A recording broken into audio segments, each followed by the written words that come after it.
Aku, seorang janda kaya yang lelah melawan sakit anakku, menantang seorang pemuda miskin. Kalau kau bisa sembuhkan anakku, aku akan menikahimu. Aku kira itu hanya janji putus asa, tapi ternyata, kalimat itu mengubah seluruh hidupku. Sebelum aku mulai cerita ini, bantu video ini agar tembus 300 like ya, dan jangan lupa subscribe, dan bagikan video ini ke teman-teman kalian.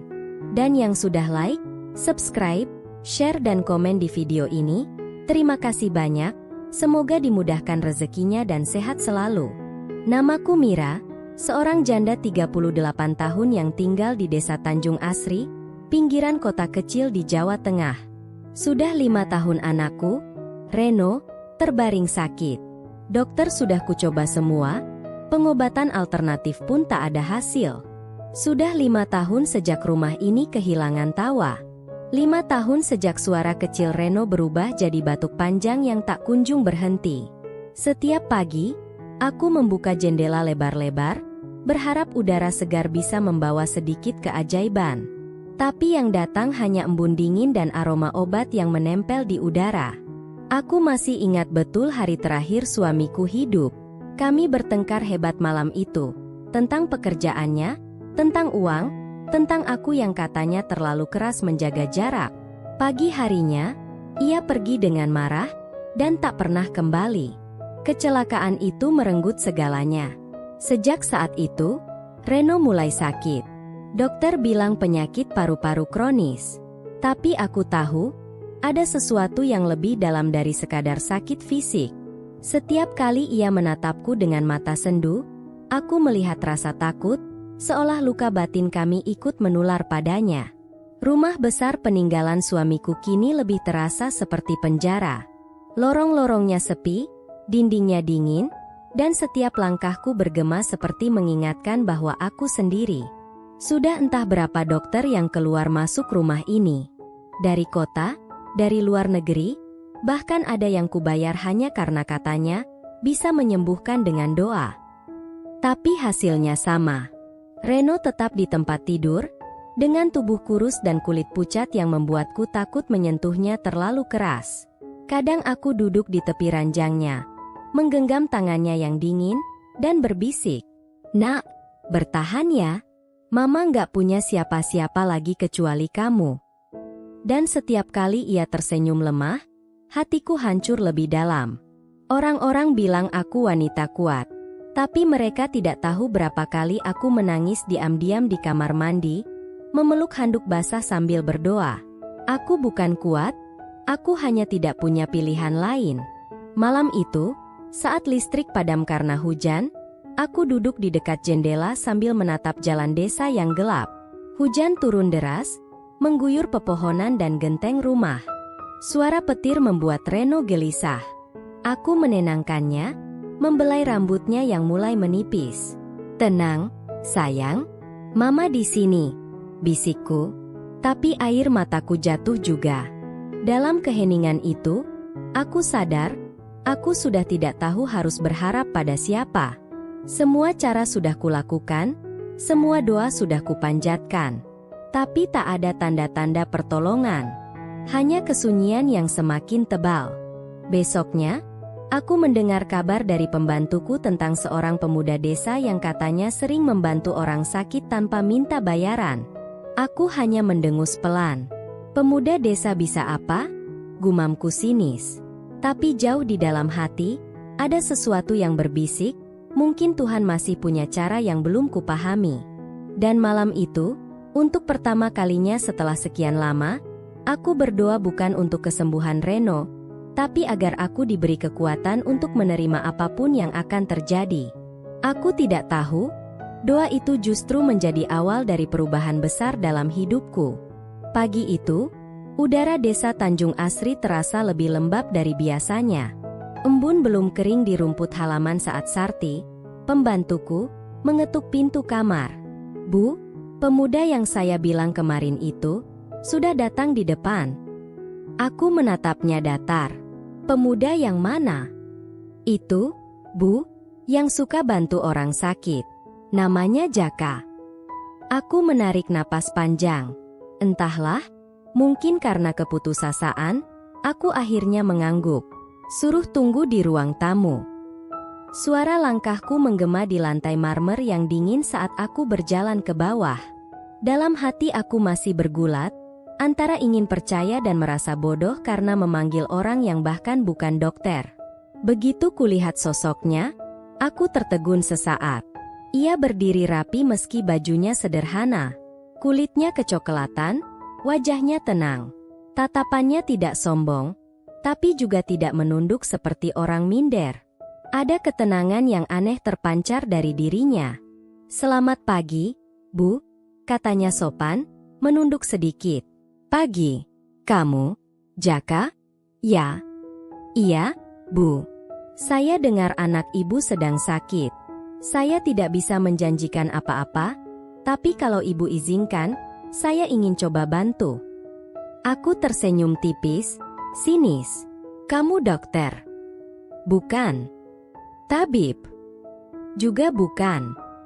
"Lalu apa?" Ia menatapku tanpa tergesa. "Saya cuma orang biasa, Bu. Kadang orang bilang tangan saya hangat, tapi saya percaya, bukan tangan saya yang menyembuhkan. Mungkin cuma ketulusan yang diterima orang lain." Aku hampir tertawa.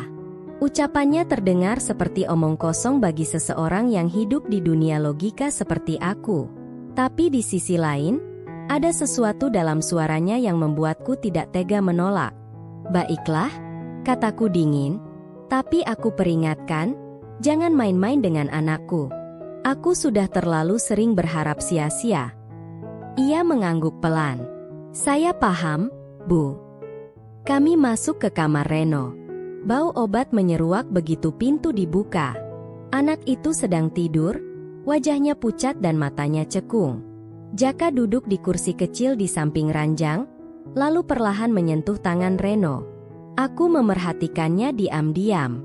Tidak ada doa-doa aneh, tidak ada mantra. Ia hanya menatap anakku dengan lembut, lalu berkata pelan, "Kamu boleh sakit, tapi jangan berhenti percaya kalau kamu bisa sembuh." Entah kenapa, kata-kata itu membuat dadaku sesak. Sederhana, tapi hangat. Seperti ada sesuatu yang menetes ke dalam ruang kosong di hatiku. Selama hampir 1 jam ia berada di sana. Kadang ia mengusap tangan Reno, kadang hanya duduk diam. Tidak ada hal luar biasa yang terjadi, tapi suasana kamar terasa berbeda, lebih tenang, lebih hidup. Sebelum pulang, Jaka menatapku. "Saya akan datang lagi besok pagi, kalau Ibu tidak keberatan." Aku hanya mengangguk, pura-pura sibuk membereskan obat di meja. Setelah ia pergi, aku duduk di tepi ranjang Reno, menatap pintu yang baru saja tertutup. Ada perasaan aneh yang belum pernah kurasakan sebelumnya. Antara harapan dan rasa takut untuk berharap.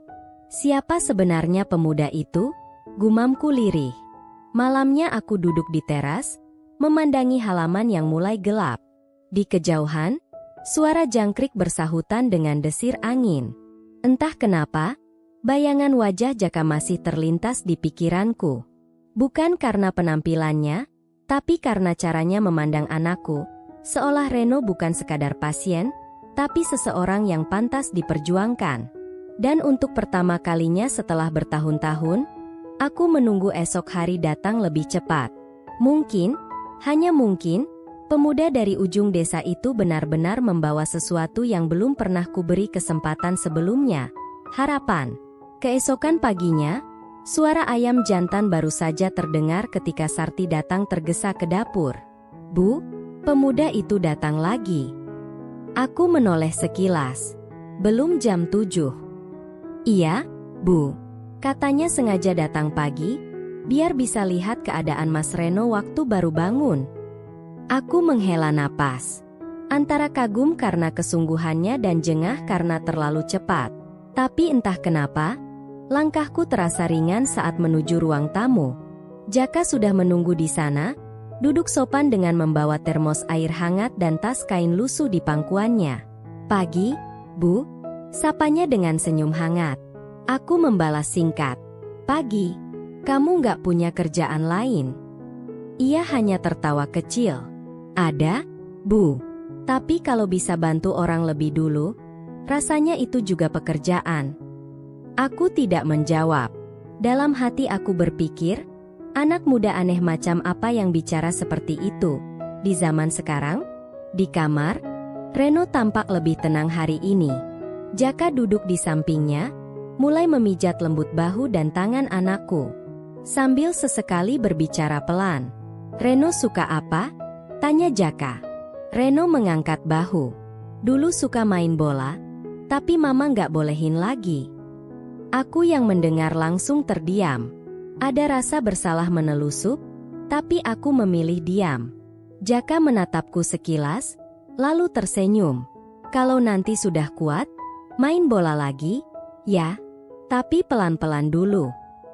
Reno tersenyum kecil, sesuatu yang jarang kulihat selama bertahun-tahun. Usai terapi itu, Jaka menatapku seolah ingin bicara, tapi ragu. "Ada apa?" tanyaku ketus. "Tidak apa-apa, Bu," katanya pelan. "Cuma, kadang, penyakit anak-anak bisa datang dari hal-hal yang tidak mereka ceritakan. Bisa jadi bukan cuma badan yang sakit, tapi juga hati."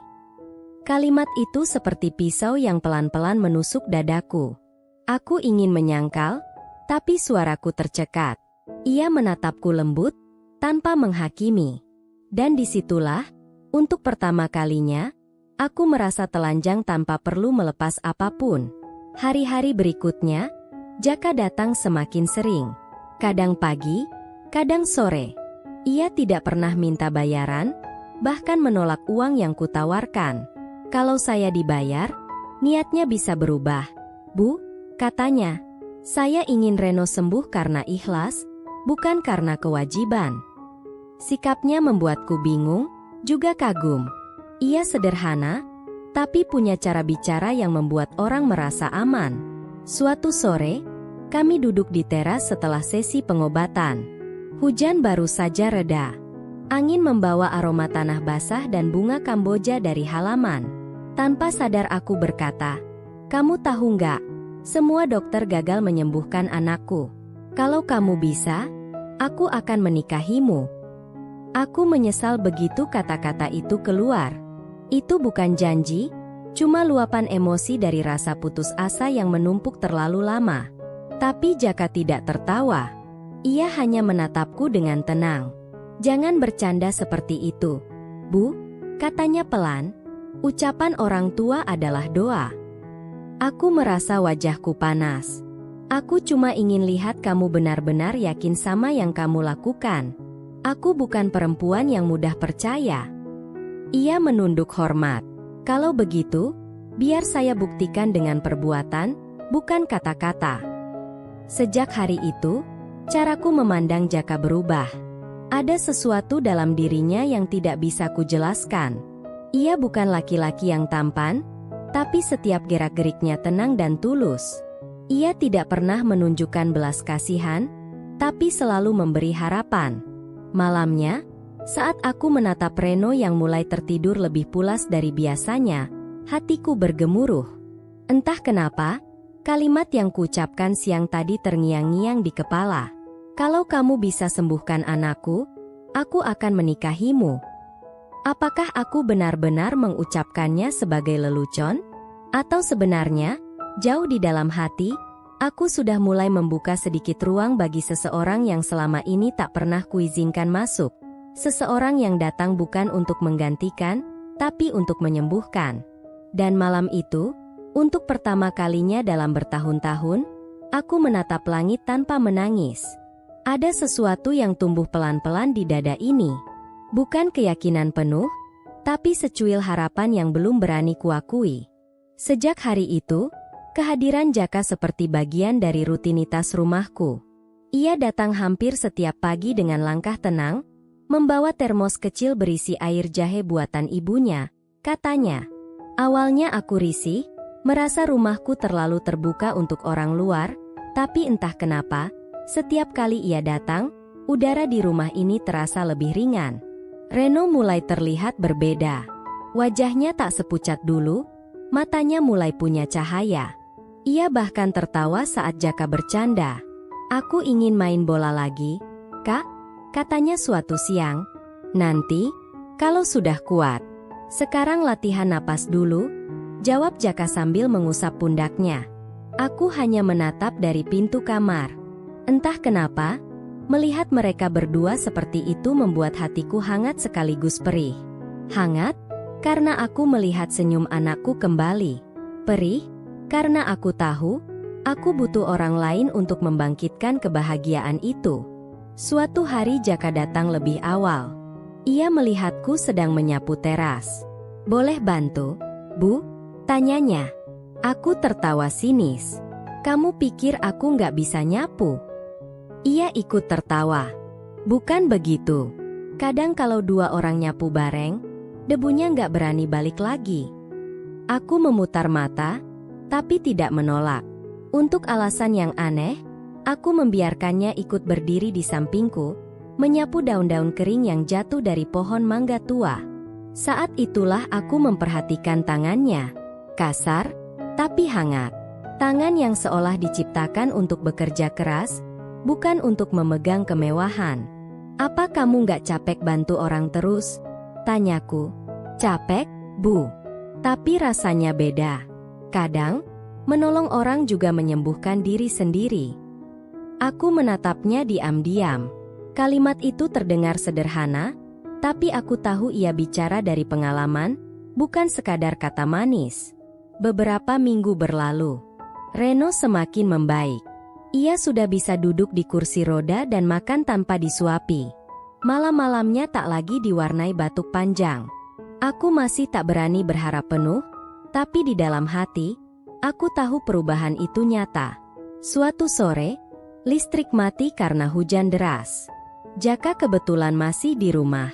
Kami menyalakan lilin di meja makan. Cahaya temaram memantulkan bayangan lembut di wajahnya. Reno tidur? Tanyanya. Sudah. Biasanya dia gelisah kalau listrik padam, tapi tadi malah tenang. Artinya tubuhnya mulai kuat. Aku mengangguk, lalu hening. Entah kenapa, aku ingin bicara banyak hal padanya. Tentang hidup, tentang kehilangan, tentang rasa takut yang selama ini kututup rapat. Aku dulu sering marah sama Tuhan, kataku tiba-tiba. Aku kehilangan suami, hampir kehilangan anak. Aku pikir Tuhan gak adil. Jaka menatap lilin di depannya, lalu berkata pelan. Kadang Tuhan gak mengambil, Bu. Dia cuma mengganti arah. Supaya kita belajar melihat dari sisi yang lain. Aku terdiam lama. Kata-kata itu seperti menampar tapi sekaligus menenangkan. Angin dari jendela meniup lembut rambutku. Di tengah cahaya lilin, aku melihat wajah Jaka. Sederhana, tapi ada keteduhan yang jarang kutemukan bahkan pada orang-orang berpendidikan tinggi yang dulu sering menemaniku di kota. Malam itu, tanpa sadar aku mulai menantikan langkah kakinya setiap pagi. Aku mulai memerhatikan suara motornya dari kejauhan. Dan setiap kali ia datang, ada perasaan kecil yang berbisik dalam hati. Syukurlah dia datang lagi. Aku tahu ini bukan sekadar rasa terima kasih. Ada sesuatu yang mulai tumbuh perlahan, seperti api kecil di ruang yang dulu beku terlalu lama. Namun aku menolak mengakuinya. Aku masih Mira, janda kaya yang harus menjaga harga diri. Tidak mungkin aku jatuh hati pada pemuda desa biasa. Tapi semakin aku berusaha menyangkal, semakin aku menyadari, rumah ini tak lagi terasa sepi. Dan semua itu karena kehadirannya. Dengan tangan hangat dan ketulusan yang mulai menyentuh bukan hanya tubuh anakku, tapi juga hatiku yang nyaris mati. Aku mulai percaya bahwa keajaiban bisa datang dengan cara paling sederhana. Bukan dari obat mahal, bukan dari dokter terkenal, tapi dari seseorang yang datang dengan niat baik dan hati tulus. Hari-hari bersama Jaka terasa seperti lembaran baru. Reno makin sehat, dan tawa kecilnya kembali memenuhi rumah. Setiap pagi ia menunggu Jaka datang, bahkan terkadang memaksa duduk di kursi roda hanya agar bisa menyambutnya di teras. Namun di balik kebahagiaan itu, ada sesuatu yang terus mengusikku. Suatu malam, Ketika aku membereskan obat di meja kamar Reno, ia terbangun tiba-tiba. Wajahnya pucat, matanya berkaca-kaca. "Mama?" Suaranya serak, hampir berbisik. Aku segera duduk di sampingnya. "Kenapa, sayang? Sakit lagi?" Ia menggeleng pelan, lalu mulai menangis. "Reno takut." "Ma? Takut apa?" "Takut mama pergi kayak papa." Dadaku seketika sesak. Air mata yang kutahan pecah begitu saja. "Kenapa kamu bilang begitu?" tanyaku, suaraku bergetar. Ia menunduk, suaranya kecil sekali. "Malam itu, waktu mama sama papa berantem, Reno dengar semuanya. Papa marah, mama teriak. Terus papa keluar, ngebanting pintu. Sejak itu, papa nggak pernah pulang lagi." Aku membeku. Kenangan itu kembali menghantamku seperti badai. Pertengkaran terakhir kami, suara hujan di luar, teriakan, kata-kata yang seharusnya tak pernah kuucapkan. Sejak malam itu aku menutup rapat semua rasa bersalah, pura-pura kuat di depan anakku. Tapi ternyata luka itu tidak hilang. Ia hanya berpindah ke hati kecil Reno. Aku memeluknya erat, mencium keningnya sambil menangis. "Maafkan mama, nak, maafkan mama." Reno menangis juga, tubuhnya bergetar.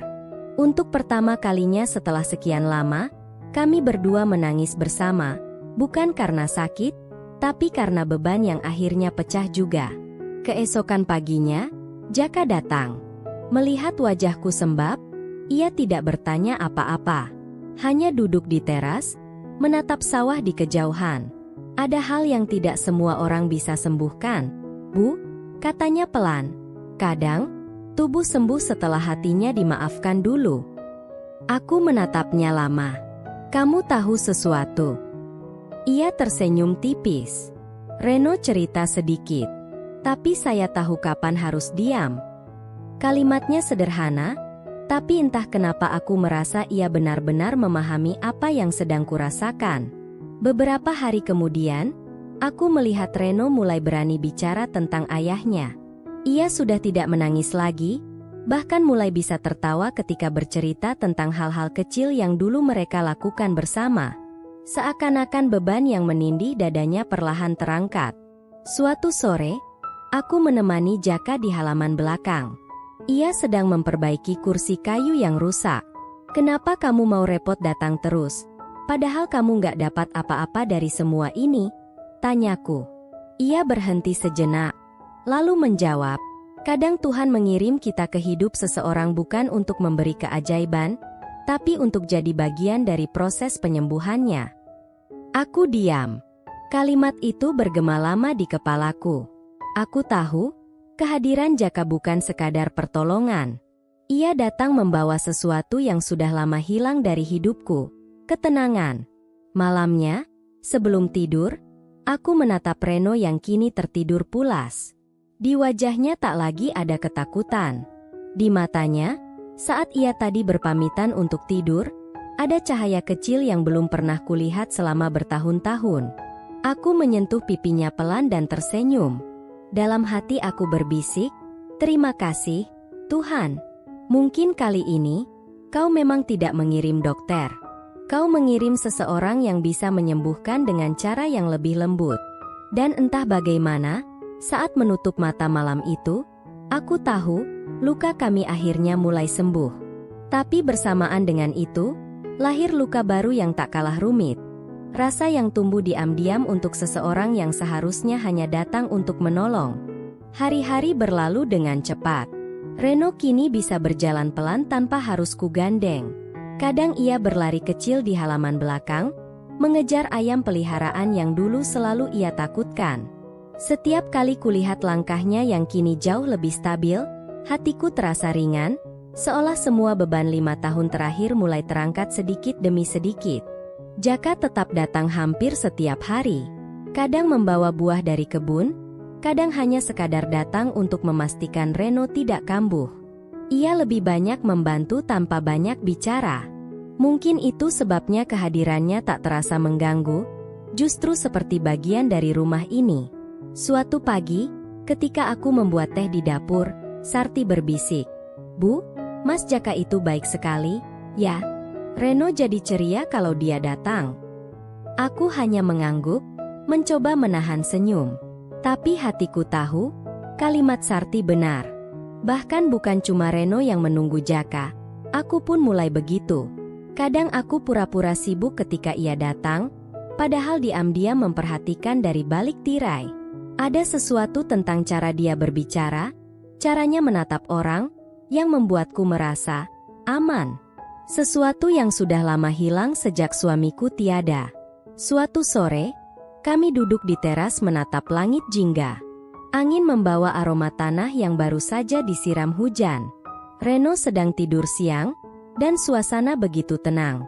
"Reno sudah jauh lebih baik," katanya sambil tersenyum. "Sebentar lagi mungkin gak perlu saya urus." Aku menatapnya lama. "Kalau begitu kamu gak akan datang lagi?" Ia menoleh. "Kalau ibu masih mau saya datang, saya datang. Tapi bukan untuk mengobati, mungkin cuma untuk ngobrol." Aku tertawa kecil. "Obrolan kita juga gak seberapa." Ia tersenyum. Kadang yang sedikit itu justru yang menenangkan. Sunyi sejenak. Hanya suara jangkrik yang mulai terdengar dari kebun belakang. Entah kenapa, malam itu terasa berbeda. Aku merasa nyaman, tapi sekaligus takut. Nyaman karena ketenangan yang ia bawa. Takut karena perasaan yang mulai tumbuh tanpa izin. Beberapa hari kemudian, Reno memanggilku dengan wajah cerah. "Ma, nanti kalau aku udah sembuh banget, kita ajak Kak Jaka jalan-jalan, ya? Kasihan, tiap hari bantu kita terus." Aku mengelus rambutnya dan tersenyum. "Iya, Nak, Mama janji." Tapi dalam hati, aku tahu, aku bukan sekadar ingin berterima kasih.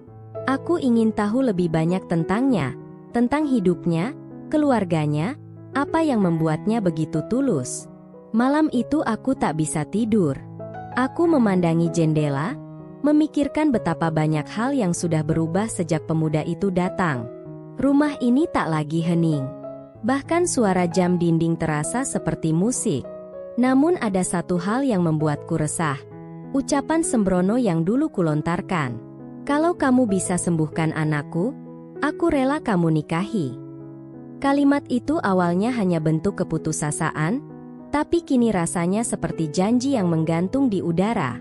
Dan setiap kali aku melihat Reno semakin sehat, aku bertanya-tanya, apa yang akan kulakukan jika ia benar-benar sembuh total? Suatu malam, sebelum pulang, Jaka berdiri di depan pintu sambil berkata pelan, "Bu, kalau Reno sudah benar-benar sembuh, saya akan berhenti datang.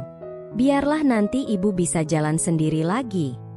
Aku menatapnya, tidak tahu harus berkata apa. "Kalau saya kehilangan kebiasaan lihat kamu datang tiap hari, apa itu juga bagian dari proses penyembuhan?"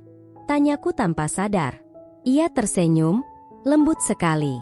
"Mungkin itu bagian tersulit, Bu. Tapi kadang orang sembuh bukan karena bertahan, tapi karena berani melepaskan." Setelah ia pergi, aku duduk lama di teras. Hujan turun pelan, menetes di dedaunan. Di dada ini ada rasa sesak yang tidak kupahami. Aku sadar, mungkin benar, Jaka menyembuhkan bukan hanya Reno, tapi juga diriku. Dan yang membuatku takut, adalah kenyataan bahwa setiap hari, aku jatuh sedikit lebih dalam kepada seseorang yang hanya datang untuk menolong. Reno semakin membaik, bahkan dokter yang dulu merawatnya pun terkejut saat kami datang untuk kontrol terakhir. "Ini luar biasa, Bu Mira. Tidak ada tanda-tanda kelemahan lagi. Anak ibu benar-benar pulih." Aku hanya bisa mengangguk, bibirku bergetar menahan haru. Dalam hati, aku tahu kesembuhan ini bukan semata karena obat. Ada seseorang yang memberi kehidupan baru pada anakku. Dan, tanpa ia sadari, pada diriku juga. Ketika kami pulang, Jaka sudah menunggu di depan rumah dengan senyum khasnya. Reno berlari kecil menghampirinya, memeluk erat. "Kak Jaka, Dokternya bilang aku udah sembuh. Jaka tertawa, mengusap rambut Reno dengan bangga. Nah, kan, aku udah bilang, kamu anak kuat. Aku hanya berdiri di belakang mereka, menatap pemandangan itu dengan mata yang mulai panas. Ada kebahagiaan sekaligus rasa kehilangan yang mulai menunggu di balik pintu. Malamnya, aku duduk di teras. Lampu gantung berayun lembut tertiup angin. Jaka duduk di depanku, membawa 2 cangkir teh. Bu Mira, katanya pelan, saya senang sekali Reno sudah sembuh. Tapi, seperti janji saya dulu, kalau tugas saya selesai, saya akan pergi. Aku menatapnya lama. Kata-kata itu seperti pisau yang pelan-pelan menembus dadaku. Pergi kemana? Tanyaku, mencoba terdengar tenang. Mungkin ke kota. Ada lembaga sosial yang nawari saya kerja tetap. Saya pikir, ini saatnya lanjut bantu orang lain. Aku terdiam. Hanya suara jangkrik yang menemani. Dalam diam itu, semua kenangan kami berkelebat, tawa Reno, langkah-langkah kecil di halaman, sore yang dihabiskan dengan obrolan ringan. Semua terasa terlalu berharga untuk berakhir begitu saja. Tanpa sadar aku berkata, Jaka, kamu ingat janji itu? Ia menoleh. Janji? Aku tersenyum getir. Waktu aku bilang, kalau kamu bisa sembuhkan Reno, aku akan menikahimu. Ia menunduk, lalu tertawa pelan. Saya kira itu cuma ucapan orang putus asa, Bu. Awalnya iya, jawabku lirih. Tapi sekarang, aku nggak tahu lagi. Ini, hanya terdengar deru angin dan detak jantungku yang terasa makin cepat. Jaka menatapku dengan mata yang jujur. Bu Mira, saya menghormati ibu. Tapi, saya ini cuma orang biasa. Dunia ibu terlalu jauh buat saya gapai. Aku menelan ludah, berusaha menahan emosi yang mulai menyeruak. Kamu pikir dunia ini masih soal status, Jaka? Setelah semua yang kamu lakukan, kamu masih merasa kecil. Ia menggeleng. Bukan soal kecil atau besar. Tapi saya nggak mau jadi bahan omongan. Orang-orang di sini cepat sekali menilai. Saya nggak mau nama ibu rusak karena saya. Kata-katanya tajam, tapi penuh kejujuran. Dan justru itu yang paling menyakitkan, karena aku tahu ia benar. Aku memalingkan wajah, menatap langit gelap di atas. Kadang, yang membuat kita sakit bukan kata orang, tapi karena kita terlalu percaya mereka berhak menentukan bahagia kita. Ia terdiam. Beberapa menit berlalu tanpa suara. Lalu Jaka berdiri, menatapku dengan tatapan yang sulit kuterjemahkan. Bu, saya pamit. Besok pagi saya berangkat. Tolong bilang ke Reno, saya titip semangatnya. Aku berdiri spontan, suaraku nyaris bergetar. Jaka, tunggu. Ia menoleh, menunggu kata-kata yang entah kenapa sulit keluar dari mulutku. Aku ingin mengatakan bahwa aku mencintainya, bahwa aku ingin ia tetap di sini. Tapi suaraku hanya mampu bergetar pelan. Hati-hati di jalan. Ia tersenyum kecil, lalu pergi ke dalam gelap malam. Saat langkahnya semakin jauh, aku merasa seperti sebagian dari diriku ikut pergi bersamanya. Malam itu aku menangis, bukan karena kehilangan, tapi karena akhirnya aku mengerti. Cinta sejati kadang harus dilepaskan, justru karena terlalu tulus untuk dipaksakan. Namun jauh di dalam hati, ada keyakinan kecil yang belum mau padam. Bahwa suatu hari, entah kapan dan di mana, aku dan dia akan dipertemukan lagi. Tapi kali ini bukan karena janji atau rasa kasihan, melainkan karena cinta yang tumbuh dari luka yang sudah sama-sama sembuh. 3 tahun sudah berlalu sejak malam ketika Jaka pergi. 3 tahun sejak suara langkahnya terakhir kali terdengar di halaman rumahku yang kini terasa lebih sepi dari sebelumnya. Banyak hal berubah selama itu. Reno kini duduk di bangku SMP, tumbuh menjadi anak yang periang dan penuh rasa ingin tahu. Ia sudah jarang sakit, bahkan ikut membantu di kegiatan sosial desa, sesuatu yang dulu tak pernah kubayangkan bisa ia lakukan. Aku pun perlahan belajar menjalani hidup tanpa ketergantungan pada siapapun. Fokusku hanya pada anakku dan pekerjaan. Tapi, ada satu hal yang tak pernah benar-benar sembuh. Keheningan yang tersisa setiap kali senja datang. Karena setiap kali langit berubah oranye, aku selalu ingat satu sosok yang pernah duduk di teras rumah ini sambil membawa 2 cangkir teh. Aku mencoba melupakan, sungguh. Bahkan beberapa kali ada lelaki yang mencoba mendekat, rekan bisnis, teman lama, bahkan seorang duda yang diperkenalkan keluargaku. Tapi setiap kali mereka tersenyum, aku selalu melihat bayangan Jaka di baliknya. Dan aku tahu, hatiku masih menunggu sesuatu yang belum tentu akan kembali. Suatu sore, saat aku pulang dari pasar, aku melihat spanduk besar di balai desa. Pos relawan kesehatan desa, bersama untuk sehat. Aku tidak terlalu memperhatikan, sampai mataku menangkap sebuah nama kecil di bawah logo itu. Koordinator, Jaka Prasetya. Langkahku langsung berhenti. Dunia serasa berputar. Jaka. Tanganku gemetar memegang tas belanja. Aku membaca ulang tulisan itu, memastikan aku tidak salah lihat. Tapi nama itu nyata. Dia kembali. Sore itu juga, aku berdiri di depan balai desa dengan jantung yang berdebar hebat. Banyak orang tampak sibuk, termasuk beberapa relawan muda berseragam biru muda. Di antara mereka, aku melihat sosok yang sangat kukenal. Ia sedikit lebih berisi, rambutnya lebih pendek, dan wajahnya tampak lebih matang. Tapi senyum itu tidak berubah sama sekali. Bu Mira? Suaranya pelan tapi mantap. Aku menatapnya, mencoba menahan gelombang emosi yang menyerbu begitu cepat. Jaka, hanya itu yang bisa keluar dari bibirku. Ia tersenyum. Saya kembali. Tapi kali ini bukan sebagai penyembuh siapapun. Saya cuma bantu masyarakat, Bu. Termasuk kalau ibu butuh apa-apa. Aku ingin marah karena ia bisa bicara setenang itu, seolah 3 tahun bukan apa-apa. Tapi di saat yang sama, hatiku terasa hangat, seperti luka lama yang tiba-tiba disapu cahaya pagi. Beberapa hari setelahnya, Jaka sering datang ke rumah. Bukan untuk mengobati, tapi untuk membantu Reno belajar atau memperbaiki hal-hal kecil di sekitar rumah. Suasana kembali seperti dulu, tapi dengan cara yang berbeda. Ada jarak yang tak kasat mata, namun juga ada kedewasaan dalam diam kami. Suatu malam, setelah acara gotong royong desa, kami duduk di beranda balai desa. Udara malam membawa aroma rumput dan tanah basah. Aku pikir kamu gak akan balik lagi, kataku tanpa menatapnya. Saya juga pikir begitu, jawabnya pelan, tapi ternyata ada beberapa hal yang gak bisa benar-benar ditinggalkan. Aku menoleh. Termasuk aku? Tanyaku, nyaris berbisik. Ia terdiam cukup lama sebelum menjawab.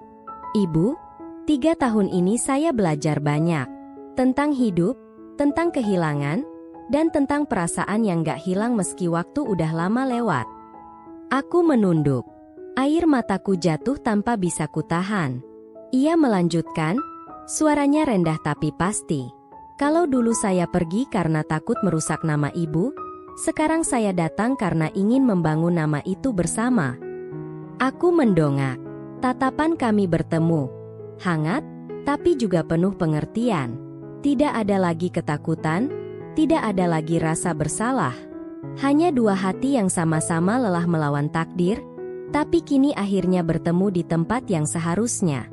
Malam itu, aku pulang dengan dada bergetar, tapi untuk pertama kalinya setelah sekian lama, bukan karena sedih, melainkan karena sesuatu yang selama ini kupendam akhirnya menemukan jalannya pulang. Dan aku tahu, cinta yang lahir dari luka, memang butuh waktu untuk tumbuh. Tapi ketika ia kembali, ia datang bukan untuk mengisi kekosongan, melainkan untuk melengkapi yang pernah hilang. Sejak malam itu, hidupku perlahan terasa berwarna lagi. Jaka tak lagi datang sebagai penolong, tapi sebagai sahabat. Meski kami berdua sama-sama tahu, ada sesuatu yang lebih dalam dari sekadar persahabatan di antara kami. Reno sangat senang setiap kali Jaka datang.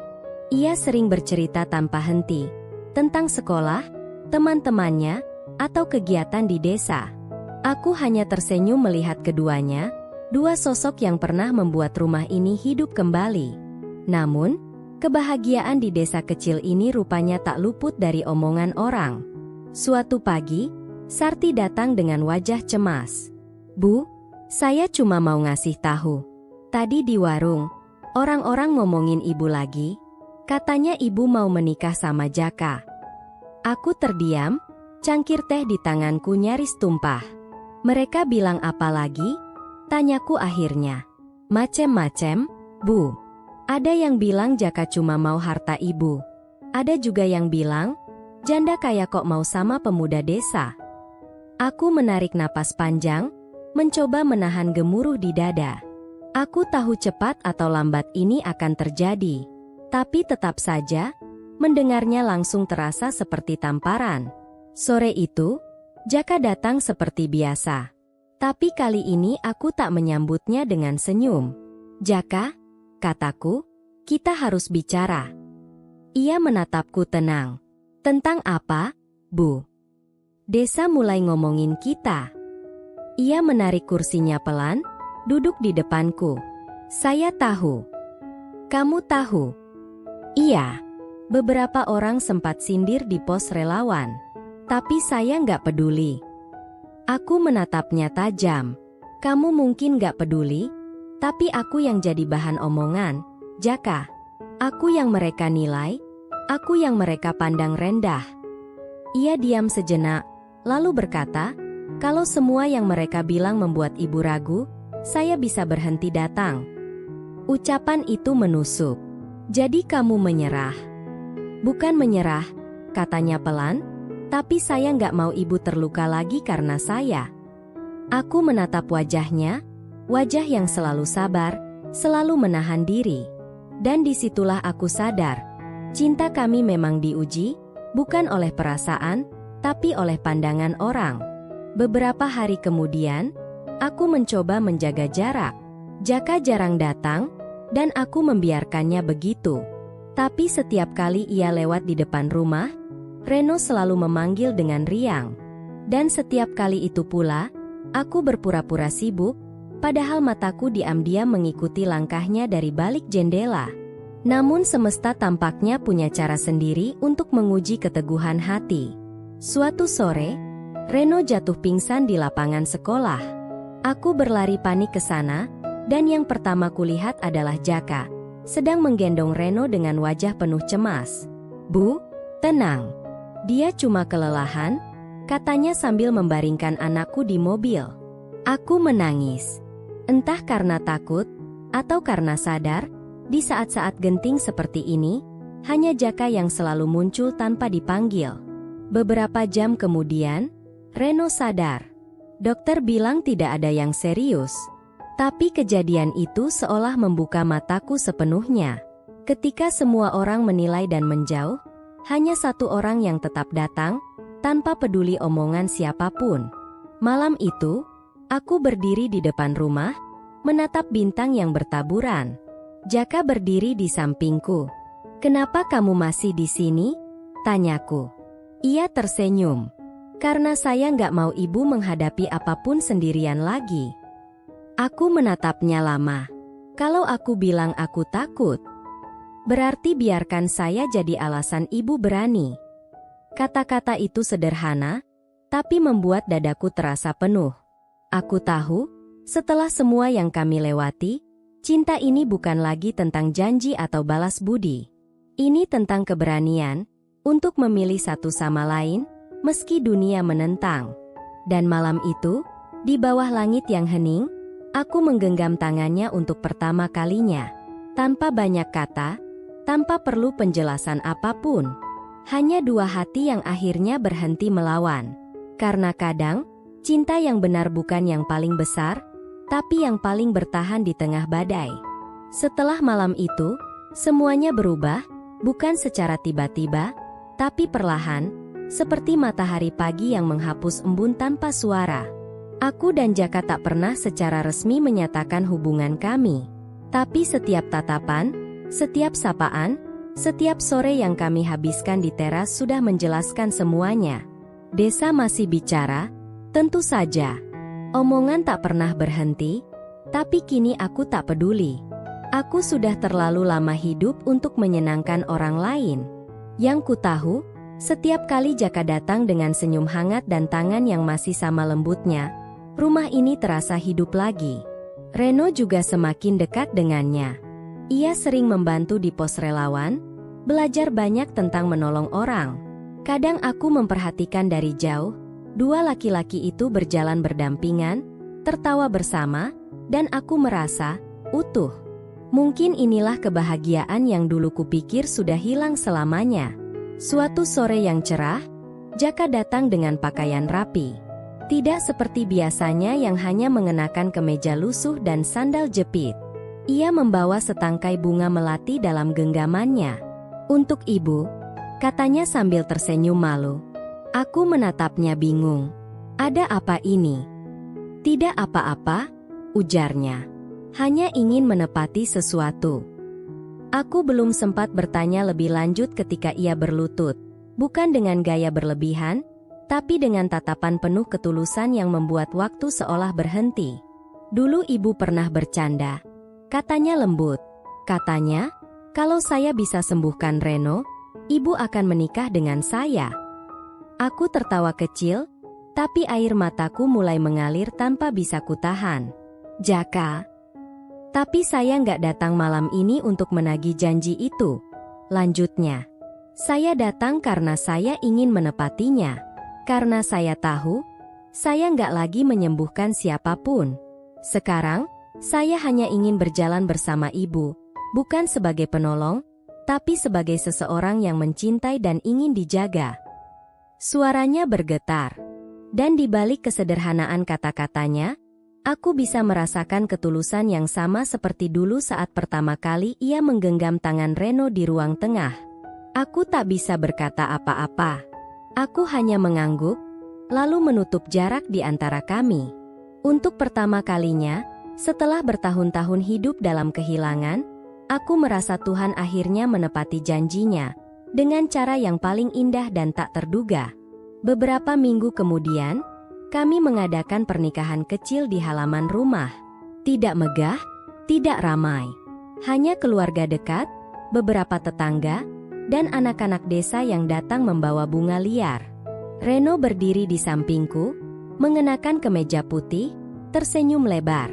Ia tampak begitu bahagia, seolah mengerti bahwa ini bukan sekadar hari bahagiaku, tapi juga hari di mana keluarganya akhirnya lengkap lagi. Ketika penghulu memintaku mengucap akad, suaraku bergetar tapi pasti. Di hadapan semua orang, aku bukan lagi janda kaya yang disorot gosip, bukan wanita yang menunggu mukjizat. Aku hanyalah Mira, perempuan yang akhirnya menemukan rumahnya, bukan di sebuah bangunan, tapi di hati seseorang yang datang dengan ketulusan.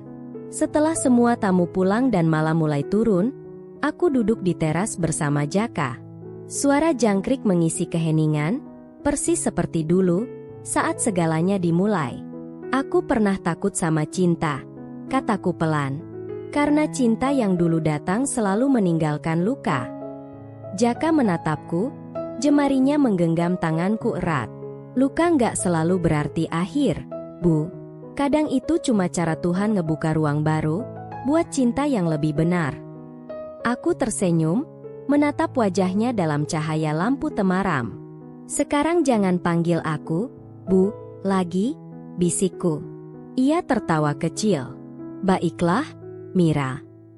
Malam itu, aku menatap langit dan berterima kasih dalam diam. Untuk semua kehilangan, untuk semua air mata, bahkan untuk rasa sakit yang dulu sempat membuatku menyerah. Karena tanpa itu semua, aku takkan pernah belajar apa arti cinta yang sesungguhnya. Cinta yang datang bukan karena kasihan, tapi karena pilihan.